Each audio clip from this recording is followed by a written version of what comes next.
আসসালামু আলাইকুম স্টুডেন্টস আজি আমি পঢ়িম ক্লাছ 10 ম্যাথ চেপ্টাৰ নম্বৰ 4 অনুহলনি 4.3 তো স্টুডেন্টস আমি একৰ সকলোবোৰ অংক কৰিছো এতিয়া পঢ়িম আমি কি 2 নম্বৰ কি কৈছে দ্বিঘাত সূত্ৰ প্ৰয়োগ কৰি ওপৰৰ প্ৰশ্ন মনত দিয়া দ্বিঘাত সমীকৰণবোৰৰ মূল নিৰ্ণয় কৰা তো স্টুডেন্টস এই অংকবিলাক কি আমি আগতে বৰ্গ সম্পূৰ্ণ পদ্ধতি কৰিছো এতিয়া আমি কি কৰিম দ্বিঘাত সূত্ৰ প্ৰয়োগ কৰি আমি কি ইয়াৰ মূলবিলাক কলাম তো স্টুডেন্টস দ্বিঘাত সূত্ৰটো কি হেতু আমি সামিতিয়া সূত্ৰটো আগত জানি লও তো স্টুডেন্টস তোমালোকৰ ক্লাছ 10 মেথড কি पेज नंबर 117 तो ये আছে কি দ্বিঘাত সূত্র এটো হয় x - b ± √b² - 4c / 2 এটো আছে কি মার দ্বিঘাত সূত্র তো স্টুডেন্টস এটো কেতিয়া ব্যৱহাৰ কৰিম যেতি ইয়াত মূল থাকিব তো সবাই স্টুডেন্টস এটো যেতিয়া কি হ'ব 0 সমান বা 0 কৈ ডাঙৰ হ'ব এটো তেতিয়া মূল থাকে কিন্তু যেতিয়া ই 0 কৈ সৰু হৈ যায় তেতিয়া ইয়াত কোনো বাস্তৱ মূল নাথাকে তো প্ৰথমে চাম আমি মূল আছে নে নাই তাৰ পিছত আমি সূত্ৰ প্ৰয়োগ কৰি মূলটো উলিয়াম সবাই স্টুডেন্টস তো স্টুডেন্টস একৰ এইবিলাক দি আছে একৰ যিবিলাক কোশ্চন আছে এটো 2 নম্বৰত আহি দ্বিঘাত সূত্ৰ প্ৰয়োগ কৰিব লাগিব আমাৰ দ্বিঘাত সূত্ৰটো আছিল কি দ্বিঘাত সূত্ৰটো আছিল চাবা দ্বিঘাত সূত্ৰটো আছিল x = -b ± √b² - 4ac divide বাই কিমান আছিল 2a এইটো সূত্ৰ ৰাখি আমি ইয়াৰ মূলবিলাক উলিয়াম সবাই স্টুডেন্টস আমি প্ৰথমত 1 নম্বৰটো কৰিম তো স্টুডেন্টস এটো আছিল 2 নম্বৰ 1 নম্বৰ প্ৰথমত আমি সাম ইয়াত মূল আছে নে নাই কেতিয়া মূল থাকিব যেতিয়া কি 0 কৈ ডাঙৰ হ'ব b² - 4ac এটো যেতিয়া 0 কৈ ডাঙৰ হ'ব বা 0 সমান হ'ব তেতিয়া ইয়াত মূল থাকিব 0 কৈ সৰু হলে ইয়াত কোনো ধৰণৰ মূল নাথাকে তো স্টুডেন্টস সাম কি ইয়াত কি কিমান দি আছে এ আছে আমাক 2 b কিমান দি আছে -7 আৰু c কিমান দি আছে আমাক 3 এটো আমি কিৰ পৰা পাও দ্বিঘাত সূত্ৰ দ্বিঘাত সমীকৰণৰ পৰা পাও x² + bx + c তাৰপৰ আমি a b c লিখিব পাৰো সলিউশন কি সাম প্ৰথমত সাম কি ইয়াত কি মূল আছে নে নাই কি হেৰে সাম b² - 4ac ৰে সাম কি ইয়াত মূল আছে নে নাই b² মানে -7² প্লাস সরি স্টুডেন্টস মাইনাস কিমান হয় 4ac a মানে কিমান 2 c মানে কিমান 3 তো -7 কে স্কয়ার কৰিলে কিমান হ'ব 49 তার মানে গাত যেতিয়া যুগ্ম থাকিব তেতিয়া -2 প্লাস হৈ যাব -4 2 * 8 3 4 * 12 সরি স্টুডেন্টস 4 2 * 8 3 8 * 24 তো কিমান হল 24 তো 49 এর পৰা 24 মাইনাস কৰিলে কিমান পাম আমি 25 এটো কি 25 আমি জানো এটো কি জানো আমি 0 কৈ সদায় 25 ডাঙৰ তেতিয়া ইয়াত কি থাকিব দুটা ভিন্ন ধৰণৰ বাস্তৱ মূল থাকিব যেতিয়া 0 সমান হ'ব তেতিয়া দুটা সমান বাস্তৱ মূল থাকে তো স্টুডেন্টস এতিয়া আমি কি দ্বিঘাত সূত্ৰ প্ৰয়োগ কৰিম তো স্টুডেন্টস এটো আছিল কি আমাৰ দ্বিঘাত সূত্ৰ x = -b ± √b² - 4c / 2a তো এতিয়া তুমি a b c বিলাকৰ মান বিলাক তুমি বহাই দিয়া তো আমি b মানে কিমান জানো b মানে -7 জানো তো আগৰ পৰা কি আছে মাইনাস আছে তো মাইনাস * -7 প্লাস মাইনাস √b² মানে 7² -7² -4a e মানে কিমান দি আছে আমাক 2 আর c মানে কিমান দিছে 3 ডিভাইড বাই 2a e মানে কিমান দি আছে e মানে আমাক কিমান দিছে 2 তো স্টুডেন্টস চাবা তোমালোকে লক্ষ্য কৰিলে চাবা কি এইখিনি যিকোটো আমি কিমান পাইছো 25 মানে কি b² - 4c যিকোটো আমি কিমান জানো 25 এইখিনি ক্যালকুলেট নকৰি তুমি ইয়াত ডাইৰেক্ট b² - 4c যেটো মান পাবা তেতিয়া এই মানটো তুমি ইয়াত ডাইৰেক্ট বহাই দিব পাৰা চাবা স্টুডেন্টস আমি ইয়াত বহাই দিম তো স্টুডেন্টস এইটো আমাক দিয়া আছিল এতিয়া আমি কি কৰিম এইখিনি যিকোটো আমি কিমান পাইছো প্লাস 25 তুমি আকৌ এইখিনি ক্যালকুলেট কৰিলে একই পাম আমি তো মাইনাস আৰু মাইনাস পূৰণ কৰিলে কিমান হ'ব প্লাস কিমান হ'ব প্লাস মাইনাস √25 ডিভাইড বাই 4 2 আৰু 2 পূৰণ কৰিলে কিমান পাম আমি 4 x = 8 পাইছো তো এতিয়া আমি কি 25 এর বর্গমূল কিমান জানো আমি সরি 25 এর বর্গমূল আমি কিমান জানো 5 তেনে কি লিখি প্লাস মাইনাস 5 ডিভাইড বাই 4 তো x = 8 পাইছো আমি এবাৰ লিখিম প্লাসৰ এবাৰ লিখিম মাইনাসৰ x = কি লিখিম 7 + 5 ডিভাইড বাই 4 আকৌ 7 x = 7 - 5 ডিভাইড বাই 4 তো এইটো আমি কি লিখি পাৰো 12 ডিভাইড বাই 4 এইটো আমি কি লিখি পাৰো x = 2 ডিভাইড বাই 4 তো এটা আমি কি লিখি পাৰো 4 এ এক ভাগ কৰি দিয়া কিমান বার যায় 3 বার তো x = 3 এটো কি 2 1 * 2 2 2 * 4 তো x = 1 ডিভাইড বাই 2 তো মূল দুটা কিমান আছিল এটা হল 1 ডিভাইড এটা হল কি 3 আর 1 কিমান আছিল 1 ডিভাইড বাই 2 তো এতিয়া স্টুডেন্টস আমি 2 নম্বৰটো কৰিম তো স্টুডেন্টস এটো আছিল কি 2 নম্বৰ এতিয়া আমি ইয়াক কৰিম তো স্টুডেন্টস ইয়াত a আমাৰ কিমান দি আছে a আমাক কিমান দিছে 2 b আমাক কিমান দি আছে +1 আর c আমাক কিমান দি আছে -4 তো আমি কি হেৰে চেক কৰিম b² - 4ac b² - 4ac এটো কি হেৰে চেক কৰিম কাৰণ ইয়াত কি মূল আছে না নাই তো b² মানে কিমান জানো 1²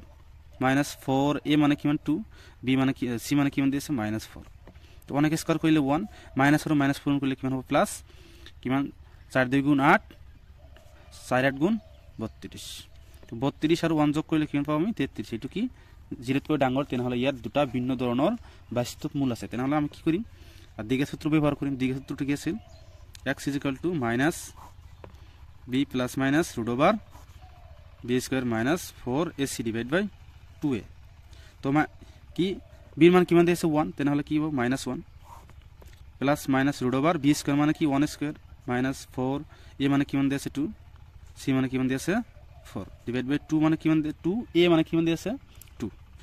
তো স্টুডেন্টস এইখানে আমি ইকুয়াল টু কিমান পাইছো তোমালোকে পাইছা কি ইয়ার পাইছা b square minus 4ac equal to কিমান 33 তো এটা তুমি ডাইরেক্ট বহাই দিবা মাইনাস 1 প্লাস মাইনাস কিমান হবে রুট ওভার 33 ডিভাইড বাই 4 তো স্টুডেন্টস তোমালোকে জানা কি 33 এর কোনো বর্গমূল নাই তেনহলে কি লিখিম এটু প্লাসর এবার মাইনাস হবে x -1 plus root over 33 divide by 4 আর এবার কি লিখিম x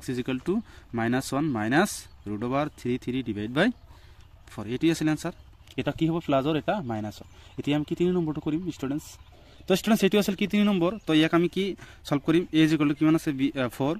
b কিমান দিছে 4 রুট ওভার 3 আর c কিমান দিছে 3 তো আমি কি চেক করিম প্রথমত কি ইয়াত মূল আছে না নাই কি হেরে চেক করু b square minus 4ac b square মানে কি 4 root over 3 square minus 4ac a মানে কিমান দিছে 4 আর c মানে কিমান দিছে 3 তো স্টুডেন্টস 4 কে স্কয়ার করলে কিমান জানো আমি 16 আর রুট ওভার 3 কে স্কয়ার করলে আমি কিমান পাও 3 মাইনাস কিমান হবে 16 316 গুণ 48 তো এটা কি হবে 316 গুণ 48 মাইনাস 48 তো এর ক্যান্সেল যাব কিমান থাকিব 0 0 সমান হৈছে এটু তেতিয়া ইয়াত কি আছে দুটা সমান বাস্তব মূল আছে যেতিয়া 0 সমান হ'ব তেতিয়া কি দুটা সমান বাস্তব মূল থাকিব তো দিকে সূত্র আমি কিমান জানো x minus plus minus root over b square minus 4ac divide by 2a তো b এর মান কিমান দিয়েছে 4 root over 3 minus 4 root over 3 তো স্টুডেন্টস তার পিছত কি প্লাস মাইনাস কি রুট ওভার এটু আমি কিমান পাইছো b স্কয়ার মাইনাস 4ac কিমান পাইছো 0 ডিভাইড বাই 2 ইনটু a মানে কিমান দিয়েছে a মানে কিমান দিয়েছে 4 তো কিমান 4 তো এটা কি হবে 0 বর্গমূল আমি কিমান জানো 0 জানো তো মাইনাস 4 রুট ওভার 3 ডিভাইড বাই 8 তো স্টুডেন্টস এটা আমি কি লিখি x কিমান পাইছো 4 মাইনাস 4 রুট ওভার 3 ডিভাইড বাই 8 তো এটাকে আমি ক্যান্সেল করি পুরো 4 1 গুণ 4 4 2 গুণ 8 তো কিমান লিখি পুরো minus root over 3 divide by 2 তো এটা আমি ডাবল লিখিম কিয় কারণ কি এত দুটো সমান বাস্তব মূল আছে তো x এবার এটা হবে মাইনাস এটা ডাবল হবে তার মানে 3 রুট ওভার 3 ডিভাইড বাই 2 এটা মানে ডাবল হবে স্টুডেন্টস এটা আমি 4 নম্বরটা করি এটা ডাবল হবে কারণ কি 0 সমান আছে তো স্টুডেন্টস এটা আছে 2 এর 4 নম্বর তাহলে আমি কি সলিউশন করি a কিমান দিয়েছে a দিয়েছে 2 b কিমান দিয়েছে 1 আর c কিমান দিয়েছে 4 তো আমি কি হেরে চেক করি b square minus 4ac b square মানে কিমান 1 স্কয়ার মাইনাস 4a মানে কিমান 2 b মানে কিমান দিয়েছে c মানে কিমান দিয়েছে 4 তো 1 কে স্কয়ার করলে 1 হবে স্টুডেন্টস 4 2 গুণ 8 8 2 4 2 গুণ 8 8 4 গুণ 32 তো কিমান হবে 32 এর পর কি 1 মাইনাস করলে কিমান হবে 31 31 হবে কিন্তু ডাঙরটা সম্মুখত কি আছে মাইনাস তো স্টুডেন্টস এটো কি এটো আমার 0 কৈ সদায় ডাঙৰ মাইনাসৰ সংখ্যাবিলাক সদায় 0 কৈ ডাঙৰ তেনহলে ইয়াত কোনো বাস্তব মূল নাই বা মূল নাই তো মূল নাই বুলি লিখি দিব পাৰা মূল নাই স্টুডেন্টস এতেকে ইয়াত কোনো মূল নাই তেতিয়া আমি কি 5 নম্বৰটো কৰিম সবাই স্টুডেন্টস তো স্টুডেন্টস এটো আছিল 5 নম্বৰ তো সলিউশন কৰিম a কিমান দি আছে 1 b কিমান দি আছে 4 c কিমান দি আছে 1 তো আমি কি রে চেক কৰো b square minus 4ac b square মানে কি 4 স্কয়ার মাইনাস 4ac মানে ac a মানে কিমান দি আছে 1 c মানে কিমান দি আছে 1 তো এটি 4 কে স্কয়ার কৰিলে কিমান হ'ব 16 4 কিমান হ'ব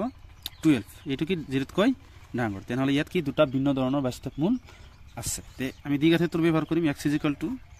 minus b plus minus root over b square minus 4ac divide by 2a তো মান বহাই দিয়া তো আমি b কিমান জানো b জানো আমি কি 4 প্লাস এটি মাইনাস হবে plus minus root over a b square minus 4ac কিমান পাইছে 12 ডিভাইড বাই 2a a মানে কিমান দিয়েছে a মানে আমাক দিয়েছে 2 a মানে দিয়েছে 1 তাহলে কি হবে 2 1 গুণ 2 4 plus minus root over 12 divide by 2 তো স্টুডেন্টস এটো আমি এটা কি করিম তো স্টুডেন্টস আমি x ইকুয়াল টু কিমান পাইছো -4 plus minus √ over 12 divide by 2 তো ইয়ার পর আমি কি লব পারো স্টুডেন্টস আমি এটো এনে কইলে কি পারো 4 প্লাস মাইনাস 3 4 গুণ 12 ডিভাইড বাই 2 তো স্টুডেন্টস কি -4 প্লাস মাইনাস 4 এর বর্গমূল আমি কিমান জানো 2 তো 2 √3 ডিভাইড বাই 2 তো 4 এর বর্গমূল কিমান জানো স্টুডেন্ট 3 বাই 2 4 এর বর্গমূল আমি কিমান জানো 2 2 লিখিছো দেন হলে স্টুডেন্টস আমি এটো কি লিখি পারো x